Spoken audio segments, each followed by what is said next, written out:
এই যে আলু বেগুনের চটচটি করতেছি। দিলাম এই যে মোয়া মাছ, আর একদিন আপনাদের আর এক রকম করে চটচটি করা দেখাইছি, এবার তরকারি দিয়ে চটচটি করে দেখাবো।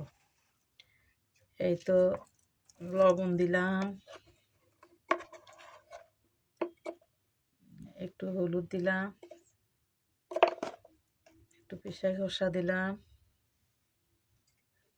তারপরে তেল দিচ্ছি। এখন মেখে নিব, সঙ্গে থাকুন। এই যে এখন মোয়া মাছ দিব। মোয়া মাছের দুটো ভিডিও দিলাম আমি। তারপরে টমেটো দিব, ধনে পাতা সব একসঙ্গে দিয়ে মেখে দেব। মেখে দিয়ে এখন পানি দিয়ে নেব।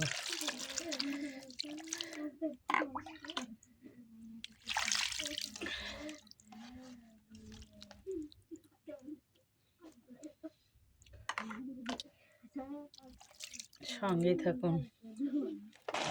এই যে আমার চটচটির কালারটা কীরকম আছে একটু কমেন্ট করে জানাবেন। এখনো হয় না, কেমন লাগতেছে। এই যে মোয়া মাছের চটচটি এবং বগুড়ার পুরপুরি কেমন হয়েছে অবশ্যই কমেন্ট করে জানাবেন। ভালো থাকবেন। আসসালামু আলাইকুম, খোদা হাফেজ।